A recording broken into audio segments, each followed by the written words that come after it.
This is your Biz News briefing. I'm Bronwyn Nielsen. Today's briefing is packed with drama, big moves, and money talk as we unpack the biggest stories making news both locally and globally.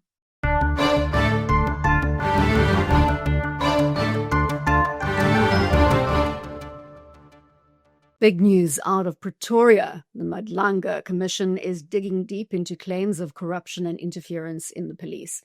KwaZulu-Natal's top cop, Nhlanhla Mkhwanazi, just dropped some bombshells, alleging that powerful politicians and police are shielding criminal networks and blocking investigations. He even warned that South Africa's criminal justice system could totally collapse. Let's dip into Mkhwanazi's testimony. You say communication between the syndicate, but you are not implying that that communication extended to the minister, are you? To some degree, the associates, as I referred to here on this paragraph, are associates of the minister. And the very same associate does show communication that seems to suggest that the minister is fully involved in the decision that this syndicate is taking. Do you accept the responsibility on your part to substantiate fully, not necessarily today, but in the fullness of time, the conclusions you have drawn in that paragraph? Yes, Commissioners, evidence is there on the record, although some of it will perhaps require to be covered in camera, but the evidence is there that will support my conclusion on this. The individuals, the colleagues, as I said earlier, my July briefing was a collective effort, men and women who are part of the investigation in Gauteng, who knows and they've gathered evidence to support the allegations that we ended up making. And they are going to come before this commission and they're going to present that evidence. We will be able, under oath, to confirm that indeed that is evidence that we've collected, and we have no reason not to believe that it is the real evidence that proves the linkages between the syndicates and the minister himself. The ANC National Executive Committee is burning the midnight oil trying to fix struggling municipalities. President Ramaphosa wants a bold plan to tackle service delivery failures. But first, many ANC voices are jumping to Cyril's defense on his recent statement around needing to learn lessons from DA-run municipalities on the premise that they are doing way better than ANC-run municipalities. Here's Kgosi Ramaphosa, Minister of Electricity and Energy, leaping to Cyril's defense. If you look at the architecture of a local government, it introduces something called SALGA, which is an organized voice of local government. And what it does, it advocates and agitates on behalf of local authorities and, amongst others, is about peer learning. So what the president said, that you go to DA ministry, there's nothing new. When we introduced free Wi-Fi in Tshwane, municipalities from across the country, some of which were led by parties other than the ANC, came to learn. When Comrade Parks was the mayor of Johannesburg, the corridors of freedom, we all descended there. The mayors will tell you that framework exists and it encourages it. There is nothing sinister when you learn from those who have perfected some area of how they prosecute their responsibility with regards to local government. SALGA is designed to do exactly that. So within that framework, we go and learn from each other and unlearn from each other. So there is nothing untoward. That someone is doing something better, you can go and learn. I mean, that's the best thing to do. And it's not a selfish consideration. It's not about the political party projection. It's about what is in the interest of the community. So you get it right, the net beneficiary are communities. We'll fight it out in the battlefield when the local elections come. But now it's about improving the lives of communities. We are accepting someone is doing it better. SALGA, the design of SALGA is meant to do that amongst others. So when you say, let's go and learn, yes, we go and learn in the same manner that they come and learn. That's what we call about the peer review. So I thought I must just make that point, SG. Thanks. An additional voice on the strategy that is now in full swing to follow the ANC special meeting focusing on fixing struggling municipalities is that of Penny Majordina, the Minister of Water and Sanitation. Let's take a listen. What we are going to engage with municipalities after this is, one, municipality must give us a clear audit of all their infrastructure, which is decaying. Two, they must tell us how much is that they have. Because municipalities, they do get money from us, they get money from COCTA, they get their equitable share. So we must agree that a certain amount must be ring-fenced to attend to infrastructure. And we can do that when we work together. We have agreed as IMC, COCTA, National Treasury, Human Settlement, us as DWS, as well as electricity, to say our challenges are the same. If there is cable theft, it does not only affect Eskom, it affects us as well, that when Eskom has no electricity, we are unable to pump to give bulk water supply. So we have agreed to work together. So from here, we are going to sit together as this IMC and say, what is that we are going to have in the next 3 months that we are going to work with municipalities on. And the Minister of Small Business Development, Stella Ndabeni-Abrahams, also took to the podium as part of the debrief on solutions being tabled for those struggling municipalities. We are not too late. The fact that I counted the numbers, 3,273 wards out of the 4,000 plus wards that we have, it means that ANC still has strength. If you look at the results of the previous by-elections, if you see the ANC still winning some wards, just minor areas where we would lose, that tells you that people still believe in the ANC, which is why we are saying, let's pay attention to what matters. Let's make sure that potholes are closed. Let's make sure that the water leaks are attended to. And for that to happen again, it talks to a municipality that must have a clear maintenance plan.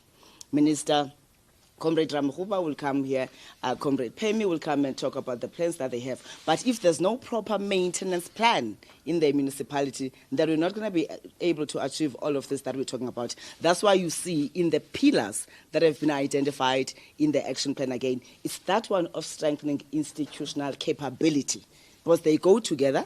The other municipalities are very poor to a point that they're not able to get highly qualified engineers because of the pay grade that they have. Then now it poses a challenge. That's a structural challenge. That's not just something that they suppose they don't want to, but people prefer to go to advanced areas that can pay better. That is why we're saying now the coordination means that we must bring all instruments under the service delivery war room that we have to say, how do we complement the existing challenges that we have in terms of strengthening the capacity of the municipalities so as to respond to the action plan that we are talking about.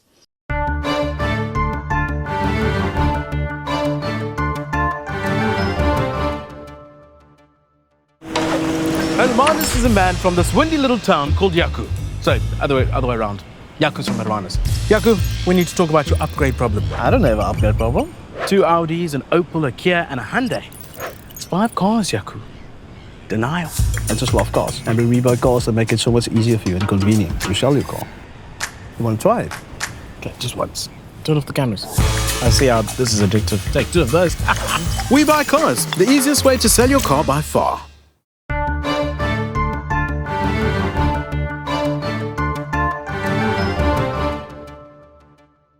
In South African business news, in May 2025, Nasdaq-listed ASPI made an offer to purchase Renergen, which is South Africa's first onshore natural gas explorer and the first integrated producer of both liquefied helium and liquefied natural gas.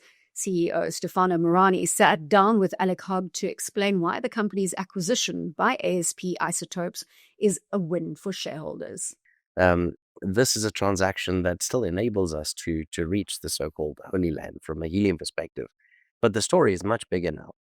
The story now is one of becoming one of the first and only companies on planet Earth that will be vertically and horizontally integrated in the critical materials chain. And in particular, when you're looking at things like electronics, when you're looking at things like space exploration. So if anything, this deal is massively enhancing And it happens to be a right time for a transaction of this nature to take place. The fact that ASP is in critical materials, the fact that helium is a critical material, and the fact that the byproduct from the Virginia gas project is energy, which the country desperately needs. You've got this combination of factors where the timing really couldn't be better for the combination of these two companies. And investors are still in on the ride. They transformed their Renergen shares for ASP shares, but now the opportunity set is significantly larger than it ever was before. On the international front, Federal Reserve Chair Jerome Powell says there wasn't widespread support for a 50 basis point rate cut, even after the recently revised jobs data. Powell was speaking at a news conference in Washington after the Fed's policy-setting Federal Open Market Committee decided to lower the benchmark interest rate by just 0.25%. Chair Powell, do economic conditions and the balance of risks no longer warrant a restrictive policy setting? So I don't think we can say that. What we can say is this, that over the course of this year, we've kept our policy at a restrictive level, and people have different views, but a clearly restrictive level, I would say. So, and we were able to do that over the course of this year because the labor market was in very solid condition with strong job creation and all those things. I think if you go back to April and now look at the revised job creation numbers for May, June, July, and August, I can no longer say that. So what that means is that the risks were clearly tilted toward inflation. I would say they're moving toward equality. Maybe they're not quite out of equality. We don't need to know that, but we do know that they've moved meaningfully toward greater equality, the risks between the two goals, and that suggests that we should be moving in the direction of neutral, and that's what we did today. Under what circumstances would a larger than 25 basis points rate cut be warranted, and how seriously was that option entertained at your meeting this week? There wasn't widespread support at all for a 50 basis point cut today. You know, I think we've done very large rate hikes and very large rate cuts in the last 5 years, and you tend to do those at a time when you feel that policy is out of place and needs to move quickly to a new place. That's not at all what I feel certainly now. I feel like our policy has been doing the right thing so far this year. I think we were right to wait and see how tariffs and inflation and the labor market evolved. I think we're now reacting to the much lower level of job creation and other evidence of softening in the labor market and saying, well, those risks are maybe not fully balanced, but moving in the direction of balance now. And so that warrants a change in policy. Gold prices hit a record high before dropping nearly 1%, this after the Fed cut interest rates. Gold's up 39% this year, thanks to central bank buying and global uncertainty. Here's Peter Major, Director of Mining at Modern Corporate Solutions. We are ballistic. We've left the gravity and the atmosphere of Earth on this gold price, Alec. And we can't compare the environment it's in with 1973. It's too different.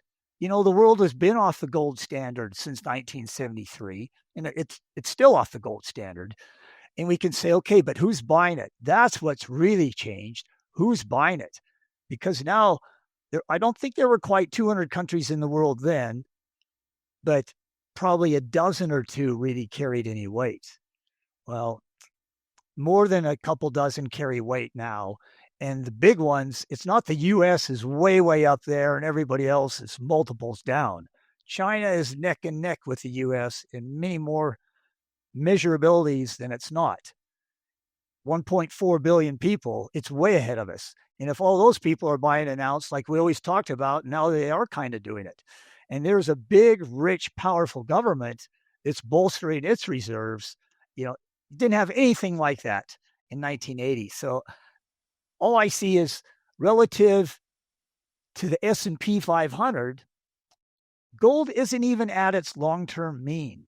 You know, it could go up multiples from here if it replicated what it did in the 1970s. Multiples. 5 times where it is today. And Nvidia is facing pushback in China. This as China's internet regulator tells the country's biggest technology companies to stop buying Nvidia's RTX Pro 6000D. That's according to reports in the Financial Times. Bloomberg's Mike Shepard discusses the news on Bloomberg Tech. This is going to be a key conversation that Jensen Huang is likely to be having with the President of the United States, because once again, another chip designed for China being pushed back by the country itself. Well, that's right, Caro. And Jensen Huang has been having those kinds of conversations with President Donald Trump since he took office in January. Jensen has been trying to reshape the picture when it comes to export controls in a way that's a little bit more advantageous for Nvidia. Over the past several years, we've seen the U.S. tighten China's access to Nvidia's most advanced AI chips, and they just won back permission to sell the H20 in China, although now we are seeing China balk at that. This latest turn of events, though, signals an escalating pressure campaign by China, and they feel like they have some leverage there because the local companies in China making semiconductors can now compete with some of those lower grade, lower performance AI chips from Nvidia. And now Nvidia would like to leapfrog that and sell something perhaps a little more advanced. But they would need President Donald Trump to get aboard with that. So we'll have to be watching not only for whatever conversation takes place between Jensen Huang and President Trump, but the more important conversation on Friday, Caro, between Trump and his Chinese counterpart, Xi Jinping, to resolve a host of issues. We know about TikTok, but now Nvidia is really emerging on the screen as a topic that they will discuss. China has expressed a lot of chagrin over export controls, and this would be a moment to settle it all, including for Nvidia. That's it for today's business briefing. We'll be back on Monday with more context on the local and global front. Thanks as always for joining us.